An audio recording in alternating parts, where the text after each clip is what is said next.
the moment that you say, "Hey, Mr. Investor, Mr. Mrs. Investor, I've got this great idea. I'm going to run through your pitch deck.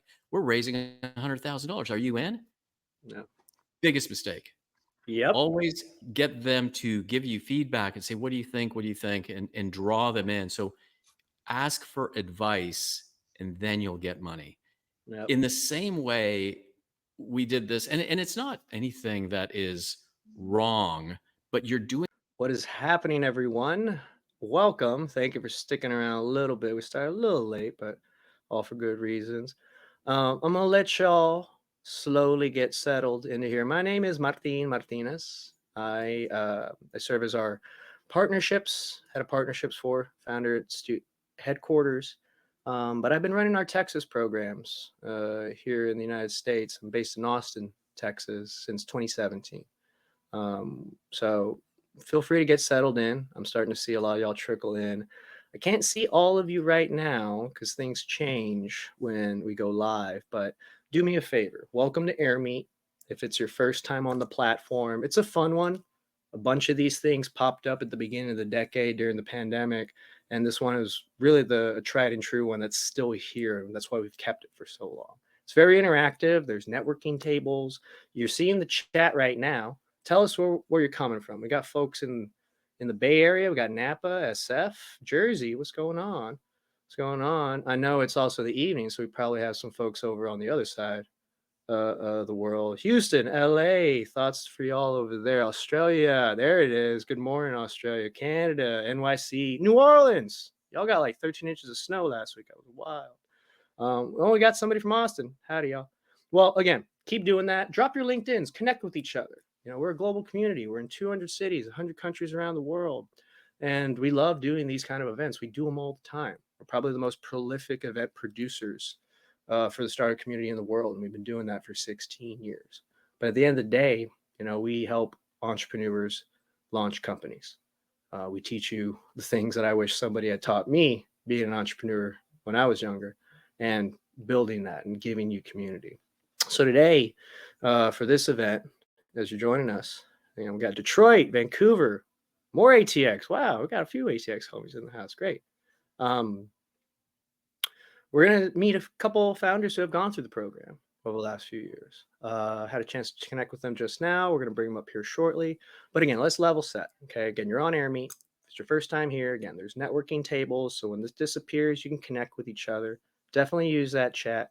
There's also a little function down at the bottom over here somewhere that's got like emojis, right? So if you're vibing with what I'm saying, you can give me some reactions, like a heart, a thumbs up, a laugh, all that kind of thing. So you can hit that button. There you go. You're doing it right. You're doing it right. We got an hour, and we're gonna bring our two individuals up. They're gonna tell a little bit about their experience with Founder Institute, but also their story on how they found us. What they got out of it, what they were trying to do, what problems they were trying to solve for the people that matter to them. So, me running programs for the last 8 years across the state, where we have Houston, Dallas, Austin, obviously, and San Antonio, our newest chapter. I can only tell you so much. It's always better when you hear it from someone who's really seen it and dealt with folks like me, leaders who motivate these individuals, who push them, who connect them. So let's bring them up. Let's get to know them. Our team in the back is going to be answering questions, dropping links. But let's bring you up, Ivan. Let's bring you up, Taj. How we doing, gents? Doing well. Doing great. Yeah, looking forward. All right. Well, again, everybody give them a warm welcome. Use them emojis because, again, I can't see you clap, but that emoji clap, there it is. Love it, love it, love it. Drop those LinkedIns into. We're going to be dropping links, stuff. So connect. But again, this is going to be a really thoughtful, hopefully insightful conversation for all you in the audience. And again, I can't see too much on how many folks are in the room, but in the back chat, if our backstage manager can let me know, I always like to see how many folks are happening. But let's start from the top. Okay. So Ivan, I see you here in the middle. So we're going to go with you first. Tell us where you're from. Just who you in general, and then, how'd you find Founder Institute? Yeah, so originally from Toronto, Canada, have been living in the Raleigh-Durham area for about the past 3 years. And, a couple of years ago, I've been a scuba diver for over 20 years. And I found out there's this other style of diving that really just captured my imagination. Essentially, it's living underwater for extended time frames. And so I tried this out, and it was a combination of one of the best experiences of my life, but also one of the worst experiences of my life. And in that moment, I said, I think I can change all the things that aren't working to make a venture backable business. But with this audacious idea of people living underwater as a business, I needed some way to validate the business idea, to kind of walk through the different steps of building a business. And so I actually went online and started looking for what are pre-seed accelerators, and really saw the offering from Founders Institute and said, yeah, I think this is the program for me. Awesome, man. Awesome. Again, thank you for coming. Yeah, I'm looking forward to hearing more about what you have to say. Taj, what's going on, amigo? Yeah. Hey, Martine. Listen, thanks so much for having me on. I'm first generation, youngest kid, immigrant family, born and raised in Canada, Ivan. So moved to Central Florida. We're based in Winter Park. And I founded Leasecake 7 years ago. And I would say a big part of that journey was absolutely successful because of the Founder Institute. And I was fortunate to be a part of, as a mentor, a global startup weekend event. And I had kind of no idea what I was doing. I was there as a mentor, and a gentleman had planted the seed in my head about, geez, where's the app for real estate? And it stuck with me. And lo and behold, I said, if I'm going to be a mentor at this event, why don't I get the domain name Leasecake? It's a piece of cake where lease and location management made easy. And it turns out we won across 200 cities and 58 countries. And I was between jobs, everybody. And what that meant is, as an employee in Fortune 100 companies, I worked at Disney. I knew that, boy, if it's been vetted globally, I need help. Founder Institute was the first email that I saw when we won, but I chose to wait. I waited about a year because we had a prototype and we started to socialize the capabilities of it, and we learned very early on. And when I joined, I was part of the Silicon Valley cohort. This is in 2019, pre-pandemic, Martine, as you mentioned. Mm, And it was a wonderful experience. It really tested what my thought process was, and we really leaned into landlords. But where we are to date is 95% of our business is tenant driven. So think about all of the retail based restaurants and service based retail that you drive by every day. You go to Burger King or a Jersey Mike's or a Tropical Smoothie. Well, guess what? They have a different kind of pain in terms of managing the real estate leases, much different than what a landlord faces. So no one was really looking at that market at all, and we created, frankly, really our a brand new market, a new category called location management. And I'm so glad we were part of that cohort, because we learned how to listen excuse me, listen to your customers, and yeah. and focus, and ultimately scale up a company that's now we're venture backed, and we're definitely well on our way. That's fantastic. Well, again, thank you, gentlemen, for joining me this evening. And again, for all of you that are just now filing in, because again, now we're about 11 minutes past top of the hour. Again, employee to entrepreneur. It starts somewhere. For many of you in this room, this virtual room, listening to these gentlemen about tell you some great stories about their experience with FI, you had a day job, right? You had something that was not really cutting it. It was probably the safe bet, that you wanted something more. You wanted something to build something that matters for the people around. You might even have the domain experience to build something. You've seen it, it's been validated. Or maybe it's just a hard left. I want to do something different. Founder Institute is a great place for it. But for you two specifically, what was that one thing, if it was one thing, or maybe it was an amalgamation of things, that just said, you know what? Screw it. I want to start a company. And now with Founder Institute being a vehicle for it, I'm going to do it. What was that moment? Let's start with you, Ivan. Yeah, so as I kind of touched on a little bit, I think it was, I was 20 feet underwater, living in this underwater house. And I'm like, wow, what a fantastic experience. But I'm like, there's just so much wrong with this. It's over engineered. The location is not where it should be. They don't do any marketing, right? And it was kind of maybe a combination of things. I said, I think I know I can iterate to product market fit, right? I think how I can get a cost structure that's different. I think, my experience in design thinking comes to play. Mm. As a former consultant, I'm used to learning quickly, right? So I can go in and figure out what the market size is and whatever. And it just in that moment, I said, yeah, there's something here. And as I continued on that journey, I started finding out facts that I just put together in a way that no one else has, right? So I'm like, well, there's this piece of information and there's this piece of information. If I put these together, wow, that can make a difference. And I started talking to subject matter experts and validating to say, yeah, this is real, right? And it's just odd for me because I'm like, in this planet of 6 or 7 billion people, no one else has really figured it out. But the answer was not really, or just a handful. And so that was for me to say, look, I can kind of stay in my day job as a thing, right? And I'm doing okay there, or I really have an opportunity to literally change the world. And the Right. business I'm working on, not only is it recreation, but we're going to be restoring coral reefs, which are under a lot of pressure. We're possibly finding medicines from the sea. We're helping people with health. So the use cases of this business are pretty significant. And for me, it was an easy choice to say, yeah, I like the security of the corporate job. I'm doing okay, but this really is fundamentally a possibility of changing the world, and I can't say no to that. I just got to lean in and execute. Well, yeah, Yeah. taking that leap. Taj, yeah, please.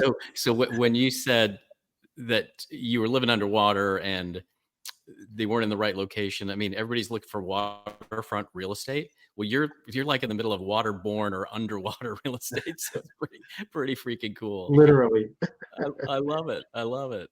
Mm. Yes, for me, I would say I think the biggest question is, are you fulfilled in your job?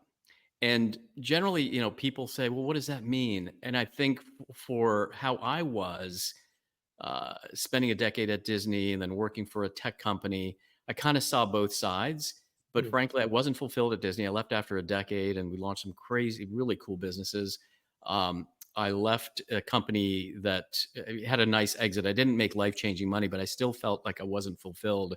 And the moment that an idea hit me, someone came to me and said, Taj, you should build an app for real estate, basically, kind of like you, Ivan. You just kind of say, well, maybe now is the time.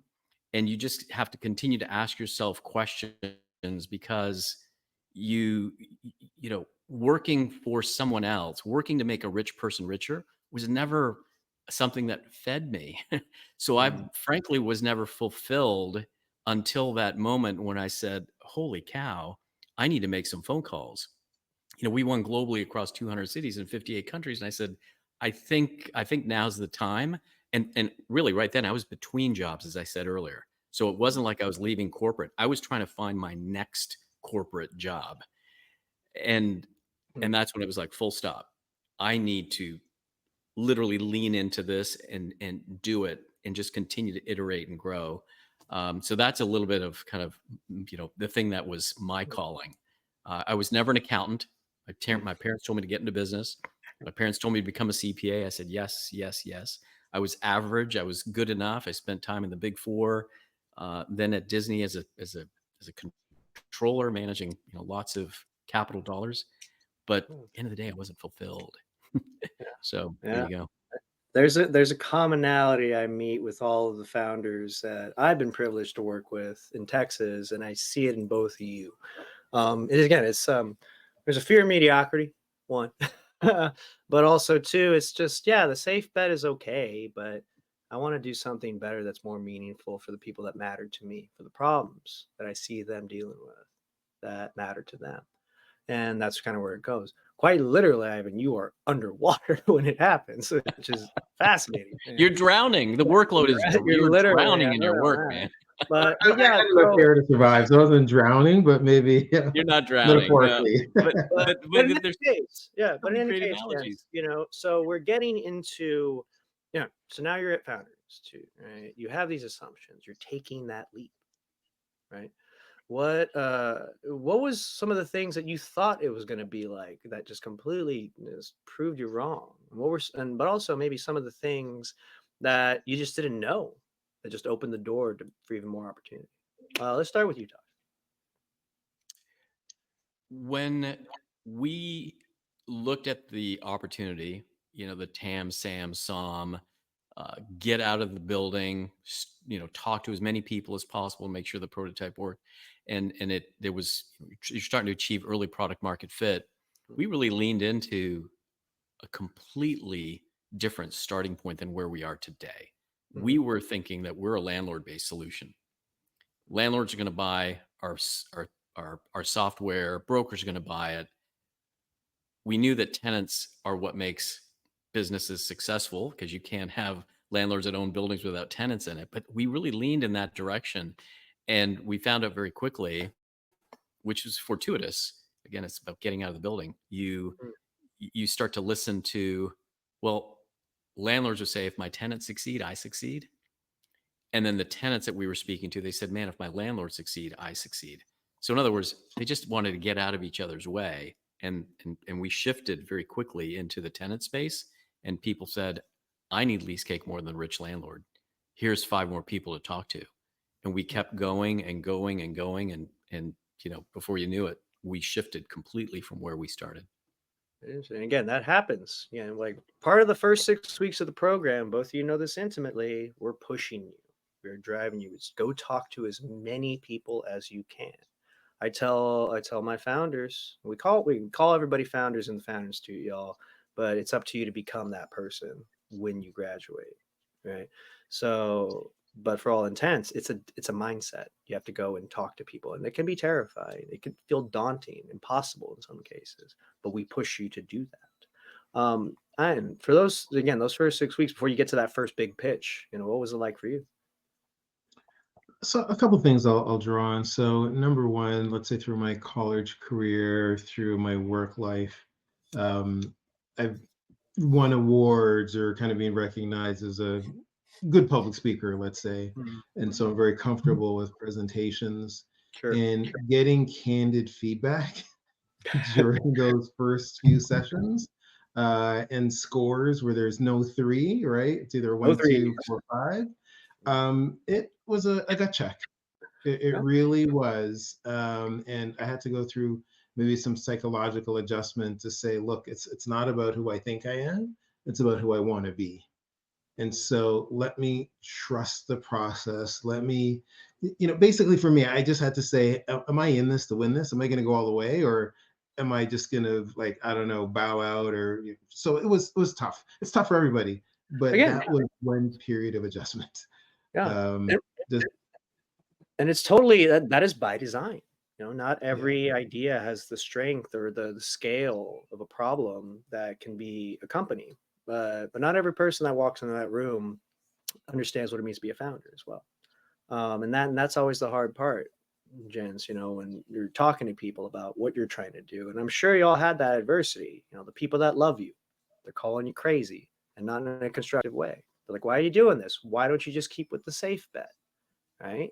That's not what's driving us. It's not giving you passion. It's not what's going to give you that change that you want to invoke for everyone else around you. So that's what brings people like you two to Founder Institute. But it's hard. You said it's hard. Getting those gut checks, you're successful, but there's still a lot of things you still don't know. Yeah. So as you got through those first few weeks, and then boom, obviously there's more requisites. The Founder Institute structured in the course of about 4 months, right? For everybody in this room. You got first 6 weeks, you're just talking to a ton of people. You finally have a business case and you pitch it. Then it's like, all right, let's put this on paper, make it real. Are you serious? And this is like really the indicator, are you a serious person? But by the end of it, we're going to put you on a stage, especially for you, Taj. We do a lot of our stuff online. In Texas, we're in person again. But Taj, if you're one of the last ones, pre-pandemic, you actually did like a pitch event, right? You're pitching in front of investors. Going from just the idea, maybe conceptually, or just the frameworks of it, to now having the confidence to be on a stage in just 4 months. How does that feel for both of you, right? We'll start with you. Well, I would say, Ivan, I'll ask you this question, because I think, in general, whatever stage, or whatever your comfort zone is, if you're comfortable talking to people, if you're comfortable presenting, it's the feedback that you have to be prepared for. So our saying, really from the very beginning, or my saying, was ideas are better when shared. And what does that mean? That means if you've got an idea, don't keep it a secret. The moment that you unleash it and share it with others, it becomes stronger and more durable. But along that journey, you will find those people that will throw daggers and sharp objects at you, saying, that's the stupidest idea I've ever heard. I'd never buy it. You have to be very strong internal fortitude, because end of the day, exactly what you said, Ivan, you're not building this company for what you are today. It's what you also can become, and making certain that you're open to feedback, good, bad, and ugly, is essential to make sure that this idea can foment into something that starts to multiply and get bigger and, frankly, stronger and better over time. Because then you use that to recruit really capable co-founders if you need one, or a team as you grow. And then people will get you. They will get the fact that you're a fighter, you believe in this product, and you're not afraid to speak your mind and not go, I got this really cool thing. You got to sign this NDA before I talk to you. You Oof. have to get that out of you got to get that out of your Mhm. mind. Mhm. Free it, and it will begin to happen. Yeah. I don't know, Ivan, I'll turn it to you if you want to elaborate on that. Yeah, so I think for me, I was able to see the transformation from, let's say, the day I walked in the door until we did our demo day. And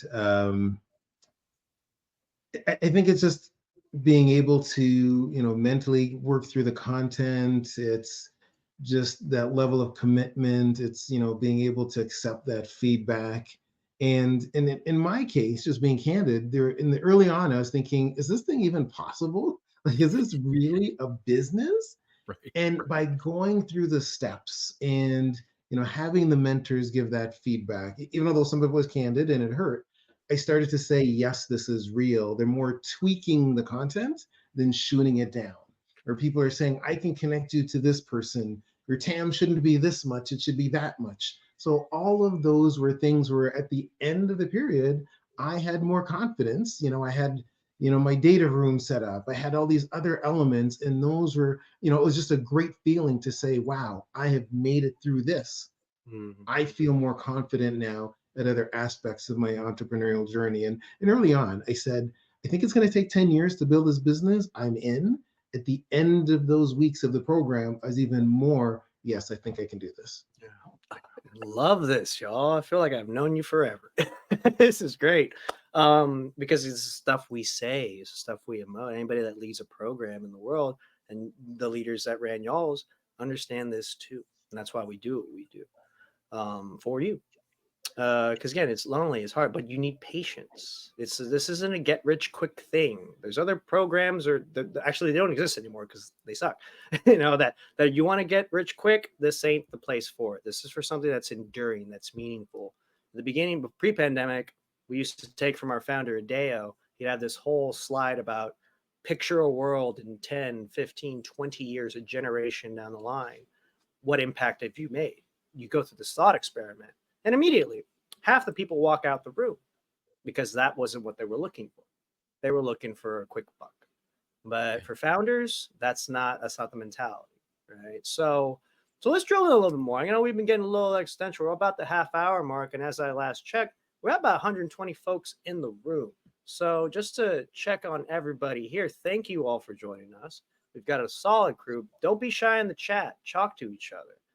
Definitely drop some LinkedIn's. Keep it going. Tell me more about where you're coming from. I saw Texas. I saw California. I saw Australia. Let's keep that. Use them emojis. And if you have questions, we'll get to that in about 15 minutes, y'all. If y'all have some specific questions for each of these two gentlemen here, or founders sit at large, use that QA function. Use that QA function and start upvoting those. You'll see that over on the left side or on the right side of your screen. And then I'll be able to prioritize, and we'll ask those and show them up at the front. Right. So let's drill in a little bit more now. Tactics.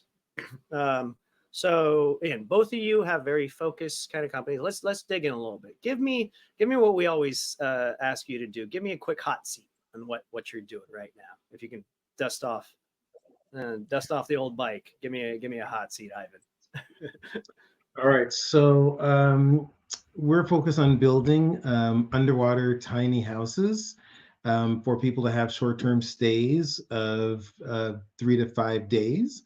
And the purpose is that we are going to be able to help improve ocean restoration, ocean research, and also ocean recreation. Fantastic. I'm Nice. in. Oh, Yeah. Taj? I'll write the check now, Ivan. I'll take it. Nice. Yeah, for Leasecake, the pitch is we're lease and location management made easy for restaurants and service-based retail, because at the heart of every great business, it's all driven by a location. And the more locations you have, the more leases you'll end up having. Because in business, everyone owns or leases real estate, but where's the app that helps tenant operators specifically in those two verticals to help them scale and grow so they don't have to worry about missed lease renewal provisions or keeping track of permits and licenses? There are a myriad number of headaches and, frankly, very costly landmines that could jeopardize their entire business simply by non complying with a real estate lease. We're Leasecake. Join us. It's a piece of cake. I like it. I like it. We kind of beat this into all our founders every time, so it's always there. But again, thank you all again on the pitches. I know it's like we you do this every week, y'all. Watching every week we have you pitch. You become a really great public speaker. You really train a lot of those things. But again, what we're looking for and what you two have in spades is not only just the fluid intelligence. You're taking new knowledge, you're applying it, and you're able to utilize it in very effective ways to continue to improve. But you're also keeping an open mind. You're aware that, yeah, I probably don't know most of what I don't know, and that's why I'm here. And that's where those mentors with that hard feedback and that pushback, you need to have that open mind. If you have rigidity, and you're not going to make it through this program, and you probably won't build a business that's going to be enduring. Right? It's probably not a good lifestyle for you either. It's stressful. It's lonely. But so how's progress been so far? Let's talk about, after the fact. You get through the program, you have this grounding. What's been challenging? What's maybe unique to your location, or maybe just at large? Ivan. Yeah, so a couple things is, getting industry experts on board and committed, right? So I have people who advise and, they're a little bit on the periphery, but one of the things I loved about FI was, I think it was a structured document for mentors to say, here's the level you are in your growth, here's where you are in your business, here's the comp structure. I mean, it's nice and it's clean agreement. And so getting them to transition from informal mentors who are subject matter experts, the best people in the world at what they do, to signing on the dotted line has been a little bit harder than I thought. It's taken a little bit more time, and sometimes they just want to stay more so in that informal case. So that's been a little bit of a struggle. And then I think also just things that should be easy are difficult. So in my case, I've engineered very special windows underwater. Most windows are small and kind of submarines and circular. I have these big, gigantic square windows. So I'm going out and I'm getting quotes. They're like, oh, there's, I think, 12 suppliers globally that can make these windows. Only one got back to me with pricing. And I'm like, what's going on here, right? So that's just an example of a challenge, and we'll work through it. And I think as we start to grow and we have more reputation in the marketplace, people will realize, oh my God, we have to partner with them, right? Because they're going to be the world's largest, purchaser of acrylic windows for aquatic usages. But I think that's just part of the journey, right? Sometimes things take longer. There's more pivots, things to work through, and I think that's why it's so important to have that right entrepreneurial DNA, right? To keep you pushing during those tough times and get things done. So, we've won some non-dilutive grants in North Carolina. NC Idea is an organization where we really won an award, recently won an award. We're getting local press, which is great. We're working towards our next scale of MVP. We're getting government officials contacting us saying, we want your product in our market. So these are all great indicators that we're in the right direction. And some of these industry experts who initially said that's not going to work, they're like, oh yeah, that makes sense.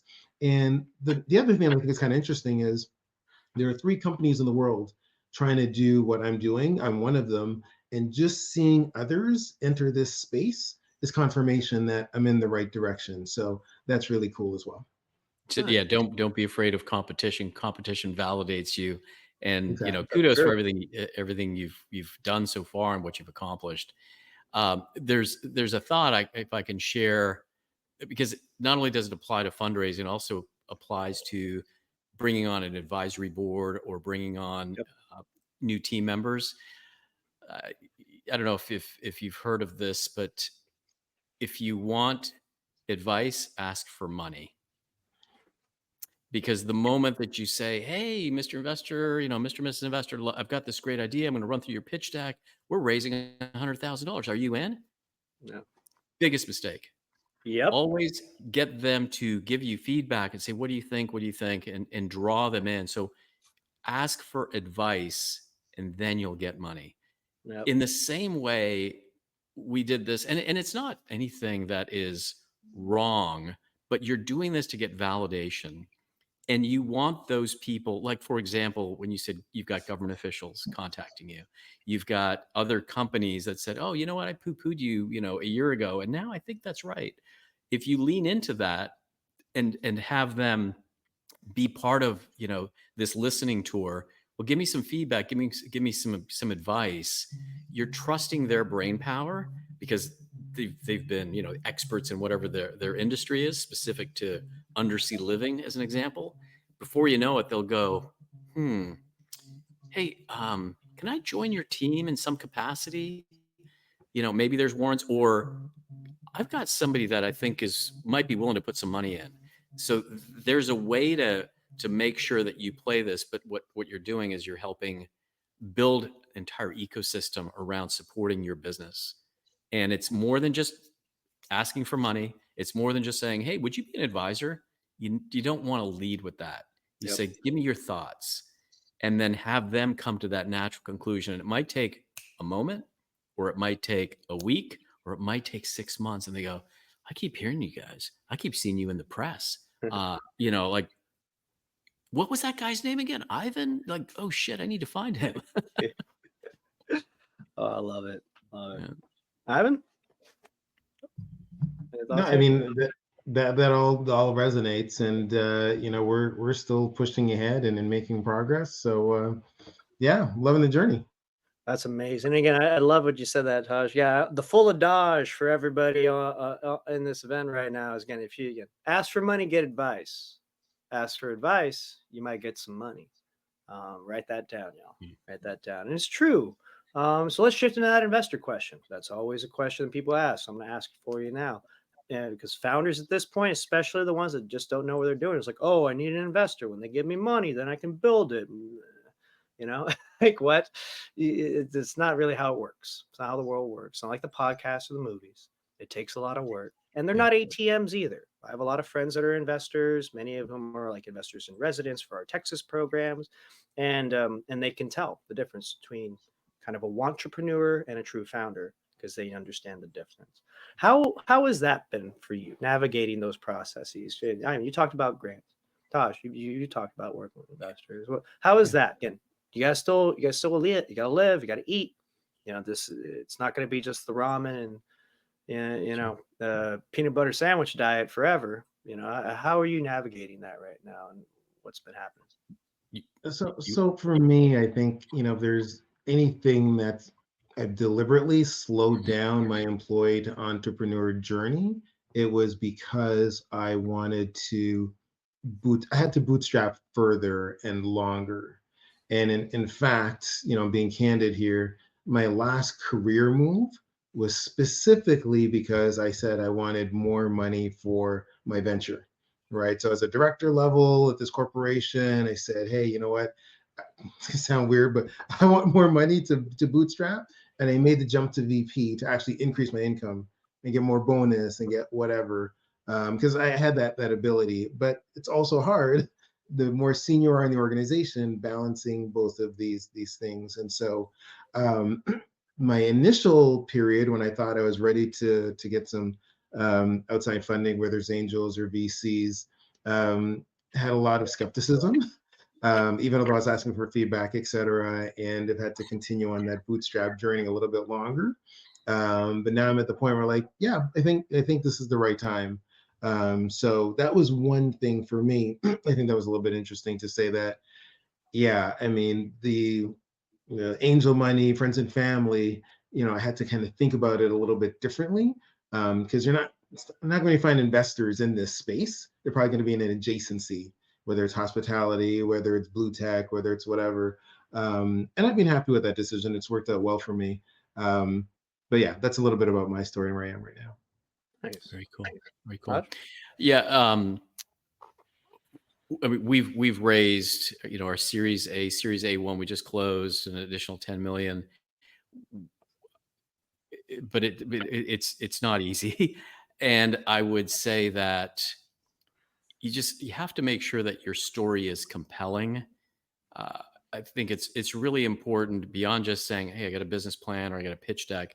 Your pitch deck is the most compelling vehicle upon which you can articulate your idea that a potential investor can get behind. Mhm. I want to just answer a question that came in through the chat. Just to Hit be it. clear, Ivan and I are in the U.S., but by no means is this particularly true for the U.S. There are incredible entrepreneurs in Canada. My parents are one of them. There's so many different VC funds. So please don't ever think in this world of crazy politics. I wanted to make sure that was addressed. Yeah. So, end of the day, your story, and that when I mean story, I mean it very literally. Never ever forget where that aha moment came from. Make sure that story is conveyed in your pitch deck, and definitely join Founder Institute to learn more about that. But there's a ton of resources around it, because the moment, like our Series Seed round, I think we had, maybe just a few 100,000 in annual run rate, and we Mhm. closed a 3 million seed investment because we found the investors who believed in us. They saw our pitch deck, they saw our traction, and they said, "We want to invest in the right jockeys." And we were fortunate enough to have the team, very small, lean team. I think we had 4.5 people in the company, literally half of an FTE, because we had a part timer, probably Mhm. for about 2 to 3 years. Wow. And getting those investors to back you, it's a process, and you have to make sure that you're choosing them just as much as they're choosing you. Yep. Don't forget that. Yep. You don't have to Absolutely. always take the first deal that comes to you. Uh, and obviously the adage, and I love how you said that, Martine, is that you always want to find smart money, but make sure you take your time and find the right investor that fits where you are in your stage, that believes in you, not just, "Oh, it's a great business plan. Holy cow, let's pour a bunch of money in it and let's see where it can go." You are the leader of the company. You're the leader of your idea. Yeah. Absolutely. Absolutely. And at this point in the journey, all again for you gents here, but for those of those that are aspiring in the room right now, that's what investors are looking for. Why you? Why are you the person that can actually solve this problem versus everybody else that's tried and failed? Why are you dedicated? That's what a founder is, right? If it's just like, oh, get rich quick opportunity, in and out, yeah, and if you're thinking of it that way, or if you're projecting that to somebody else because you perceive that they are the investor, they can give you money, you are not going to get out the gates. This is not the journey that you should be taking. And yeah, maybe you just stick around with that accounting job, respectfully. But we got 19 minutes, and this crowd has been incredible on the questions. I haven't seen this many questions come up so quickly, so soon. So I'm just gonna dive right in, do some questions. Y'all cool with that? Let's do it. Cool. All right. So from the top, we got Randall. Yeah, he's getting there. So let's see if we can get Randall's question up in there. Once you start a company, you got the proof of concept, you got the business plan, you got the pitch deck. What do you recommend in terms of reaching out to VCs and or pursuing funding to get to that next step? That was the first question we got from Randall. I would say validation from as many customers as possible. Get as much feedback from the marketplace, because everything you just outlined, your proof of concept, your business plan, and your pitch deck, it means nothing until you have feedback directly from your customers that says, I love this product. It solves X, Y, and Z for me. And get that in spades, whether it's testimonials, even write down the quotes that they will put their names behind if they're uncomfortable or they don't have the time. Uh, Getting that feedback is absolutely invaluable because that's the only way you can validate and get really true product market fit. And you're going to need to do that over and over and over in the coming years. Absolutely. Have any follow up to that? Ivan, yeah. No, I agree. And just to connect it to a thought earlier, so sometimes we're afraid to throw ideas out there because someone's going to steal it, whatever. But really, whatever the idea is, you want to get it in the marketplace to get that feedback and then iterate to what the idea really will be or what the product really will be.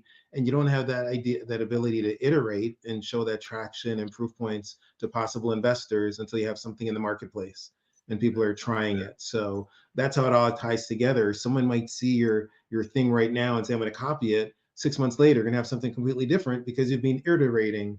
And Yeah. so they're not seeing all those iterations as well. So agreed, you have those ideas, let the market tell you what it thinks. And for me, that's my secret sauce is have a cost structure that allows me to iterate quickly to get to product market fit, which is something that is unique in this whole idea of ocean engineering and things like that. Yeah. Uh, And be careful when you might have the best idea, the best pitch deck, the best everything, and they look at you and they say, "Oh my gosh, I'm gonna write you a check for $4 million today." That's like a signal that you be careful what you wish for. I walked away, and I'm glad I did. Within about 3 weeks before the Founder Institute, had an investor said, I can give you a term sheet. In fact, we got a term sheet for $4 million. It would have been the stupidest thing I ever did. I waited until we got the validation, and then I joined uh, Founder Institute, and then got the business and the model and everything much better perfected, and allowed us to be where we are today. yeah. I'm glad you did that too. I'm glad you did that too. Oh man. Well, because it's like, you have to choose your investors just as much as they're choosing you. So it was a great lesson, and it wasn't a mistake that I made. I was just like, I don't think you get what we're doing. Yes, you have to Well, again, put. it's a gut check again. But also again, you have to think from the perspective of the investor as well. Again, if you just have that's dumb money, right? That's dumb money coming your way, and if they're just throwing it at you, they're also thinking the same way. It's just at a different level. There's like, oh, I can flip this 4 million and blah blah blah, and then boom, they just set it on fire because they're just making crazy bets. Look at the crypto market. Oh, well, that's another conversation for another day. Let's get another question. I have a great idea for my business, but I don't know how to move forward. This is from Richard. I have some expertise, but I don't have any dev experience. I get this question all the time too. Thank y'all for bringing that up. Richard out of Canada, out of Montreal. I get this question all the time. How did y'all approach it?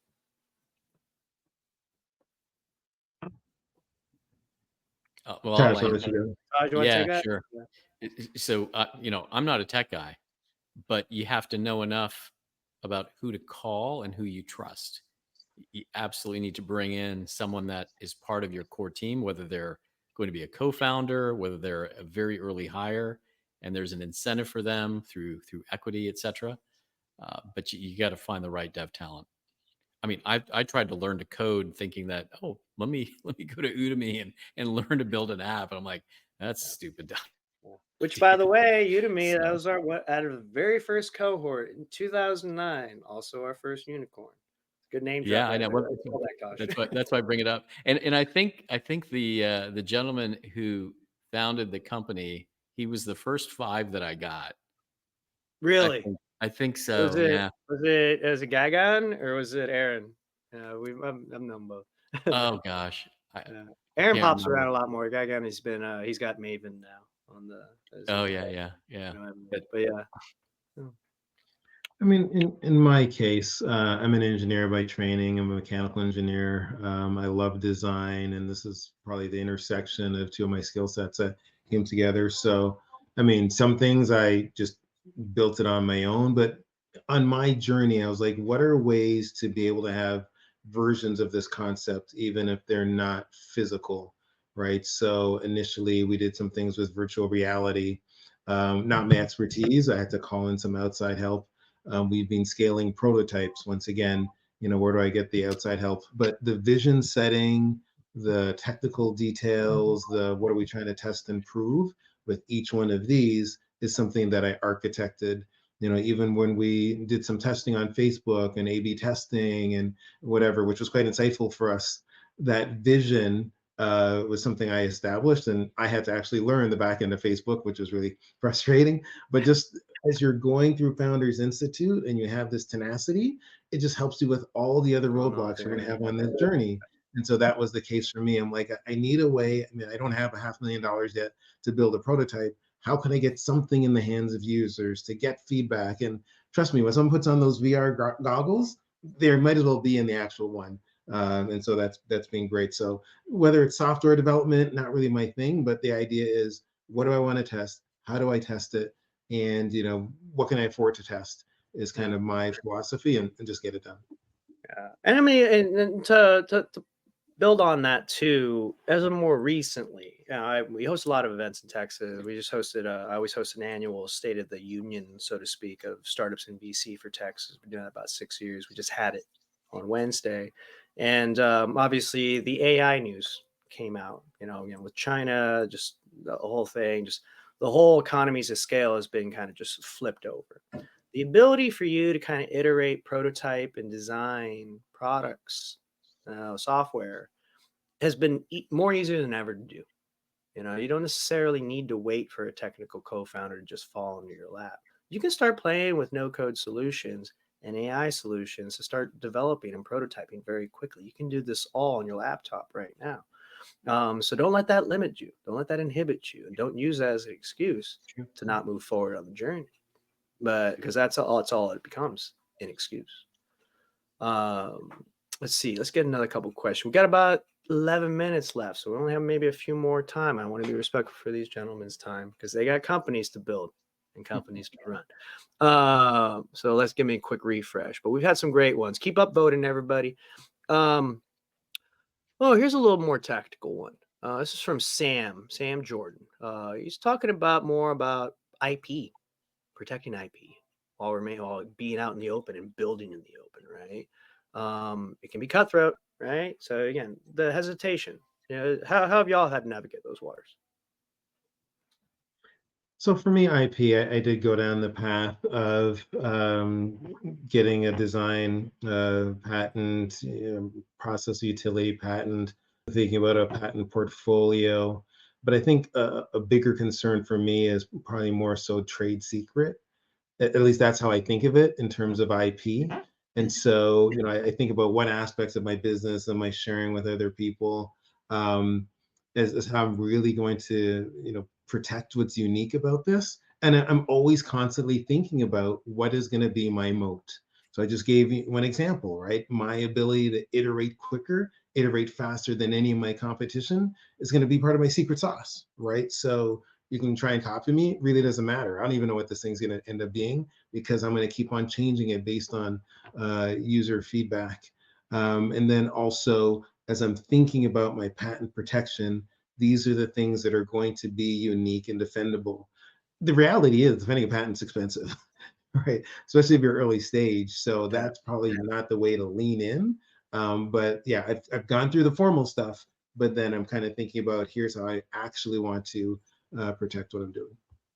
Awesome. Good stuff. Yeah. Taj, any follow-up to that?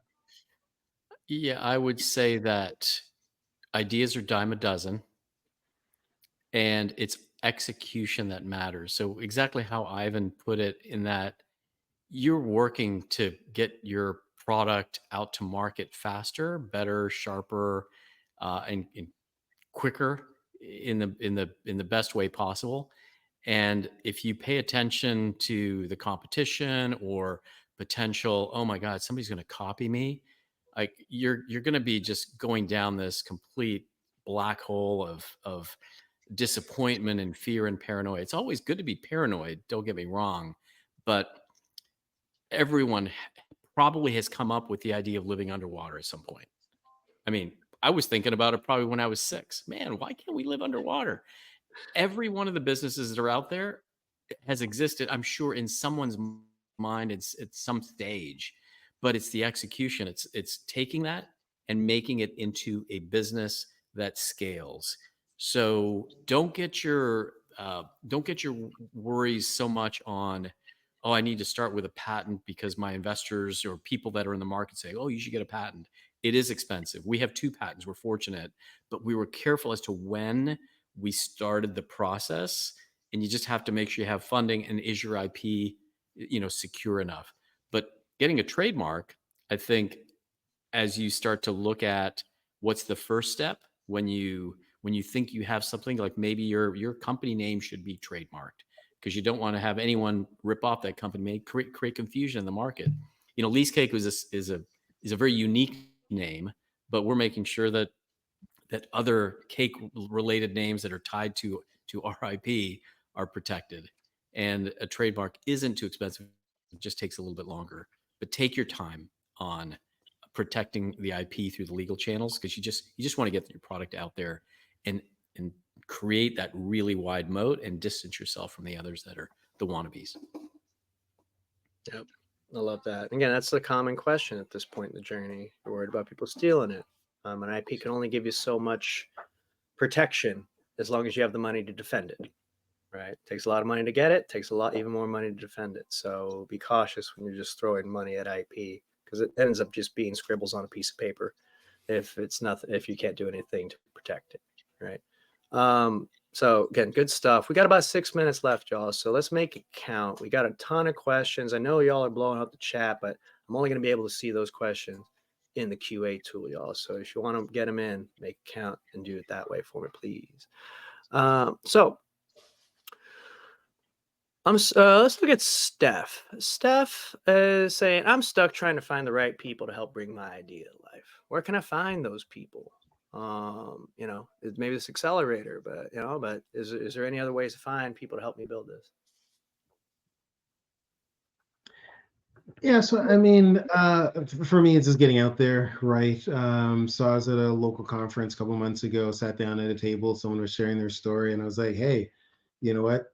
We should chat, right? Person followed up, made a connection, now it's on my team, right? So just organically being out there, my co-founder, someone, family friend, right? Just turns out that we have interesting backgrounds that work together to start a business. And I said, are you interested? Yes.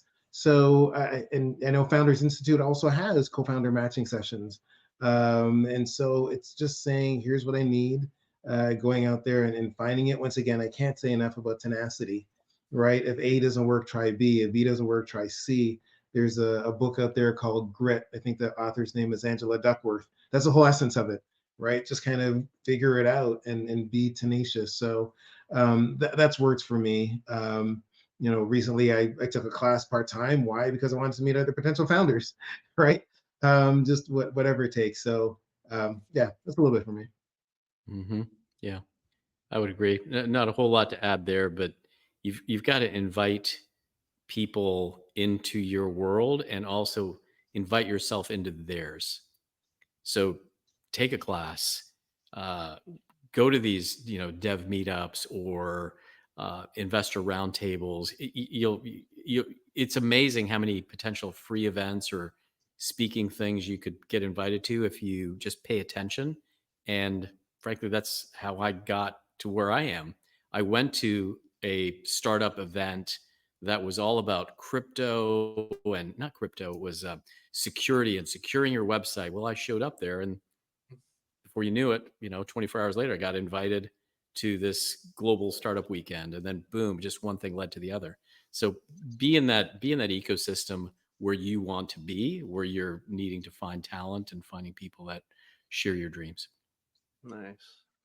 Again, we got about 4 minutes left, y'all. So I'm gonna take one more and then we're gonna wrap up here. But this is always a fun one too. It's gonna be from Rick. When should I quit to work full time? When should I quit my job as an employee to become this real entrepreneur? And now I'll actually combine it with another one that I saw down here as well. Do VCs? Yeah, it's an existential one for sure. Yeah. I would say if you're in between jobs and you're thinking about a transition, um, talking to a VC may be a bit too premature. Uh, Mhm. I don't know if they'll spend a whole lot of time with you unless it's really, really compelling, and you've got the background to pull it off. But you have to be prepared mentally. I think you also have to be financially prepared. Do I have what it takes? Do I have the savings? Do I have the friends and family that can help me along the way, whether it's a 3 month or a 6 month or a 1 year journey to build that prototype and to have that product market fit that you're desperately looking for. So there's never one right or wrong answer to when are you ready. You just have to take stock of all of your assets, intellectual assets, your advisors, people that are in your network, as well as your financial. Yep. I'm Not much to say, right? So where are you in your life stage? How much risk can you have? How much belief do you have in the business? Um, you know, yeah, not much to say other than that. I mean, you can get advice from other people, but at some point you just have to make the decision on your own. And yeah, I think that's all I have to say on that particular topic. awesome, man. Well, Julian, this has been such a fun hour. I feel like I've known y'all forever already. I can't wait to meet you in person at some point. Maybe I can bring you to Austin for Founder There X you next. go. There you go. So, Founder real X. good. We'll talk more about that. But that's for the community. For those of you watching that aren't enrolled, that's a conversation for another day. But yeah, March 4th, 5th, and 6th, Founder X, Texas, coming to town. Can't wait to see everyone. But in any case, Taj, Ivan, it's been a pleasure. Final thoughts. Um, I always like to end with this too, but if there's any calls to action or ways to connect with you too, please share them. But immediately following this question, I posit: if somebody wanted to start something today, start to build that future, what would be the first thing you'd recommend they do? And then tell us anything else that you might want to say, share, so that they can follow you or connect. Taj? Ideas are better when shared. Don't hold that idea inside, hoping that, oh, maybe one day I'll get to it. One day I'll get to it. Before you know it, it's never gotten to. And then you live life with regret. So just make sure that you socialize that and your world may change. Ivan? I would say be unapologetic in terms of leaning in, right? Just saturate yourself in all aspects of the idea, execute quickly, and of course, join Founders Institute. Oh, that was a good hook right there. Ivan, Taj, it's a That's for the pleasure. last. I It love was a it.